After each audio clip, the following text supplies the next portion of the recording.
పితా పుత్ర పవిత్రాత్మ నామమున ఆమీన్. జ్ఞానవాణి వీక్షిస్తున్న వారందరికీ శుభోదయం. ఈరోజు సువిశేషములో యోహాను సువార్త 14వ అధ్యాయము 21 నుంచి 26వ వచనాలలో, నా ఆజ్ఞలను స్వీకరించి పాటించువాడి నన్ను ప్రేమించువాడు, నన్ను ప్రేమించువాడి నా తండ్రి వలన ప్రేమింపబడును అని ప్రభువు పలుకుచున్నారు. అవును ప్రియమిత్రులారా, ప్రభు ఆజ్ఞలను పాటించని వారు ఆయనను ప్రేమించలేడని యేసు స్పష్టంగా మనకు తెలియజేస్తున్నారు. మనం ఈ లోక సంబంధంగా గమనిస్తే, మనం నిజంగా ఎవరినైనా ప్రేమిస్తే వారు ఏమి చెప్పినా, ఎంత కష్టమైన వాటినైనా పాటిస్తాం. అలాగే మనం నిజంగా యేసును ప్రేమించినట్లయితే ఆయన ఆజ్ఞలను ఎన్ని కష్టాలు వచ్చినా, ఎన్ని అడ్డంకులు ఎదురైనా వాటిని ఎదుర్కొని ఆ ఆజ్ఞలను పాటిస్తాం. ఆయనను ప్రేమించే వారికి మాత్రమే యేసు కనబడతారు. అలాంటి వారితోనే దేవుడు నివాసం ఏర్పరచుకుంటారు. దేవుడు మనలో ఉండాలంటే మన హృదయాలు పవిత్రంగా ఉండాలి.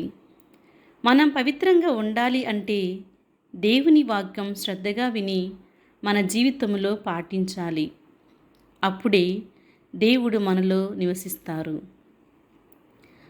ఆయనకు విధేయులైన మన ద్వారా యేసు లోకానికి కనబడతారు.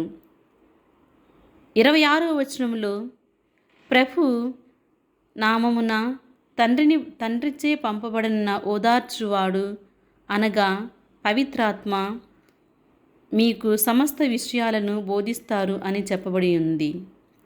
రోమపౌరులకు రాసిన లేఖ 8వ అధ్యాయము 26వ వచనములో, ఆత్మ మనకు సహాయపడును, మాటలకు సాధ్యపడని నిట్టూర్పుల ద్వారా మన కొరకై ఆత్మయే దేవుని ప్రార్థించును అని పౌలు గారు తెలియజేస్తున్నారు. పవిత్రాత్మ మనలోనికి వచ్చినప్పుడు మనలో ప్రేమ, ఆనందము, శాంతి, సహనము, దయ, మంచితనము, విశ్వసనీయత, సాత్వికత మరియు నిగ్రహము అనే ఫలాల ద్వారా నింపబడతాము. ఆత్మదేవుని అనుగ్రహములు లేకుండా మనం సంపూర్ణమైన క్రైస్తవ జీవితం జీవించలేము. మనలో పాపం ఉన్న ఎడల పవిత్రాత్మ మనలో నివసింపడు. కనుక ఎల్లప్పుడూ మనం పవిత్రంగా జీవించాలి. పవిత్రాత్మ ఉనికిలో జీవించడానికి కృషి చేయాలి. కాబట్టి మనం పవిత్రంగా జీవించడానికి కావలసిన ఆత్మీయ వరాలను ప్రసాదించమని ఆ దేవాతి దేవుని మనసారా ప్రార్థించుదాం. ఆమీన్.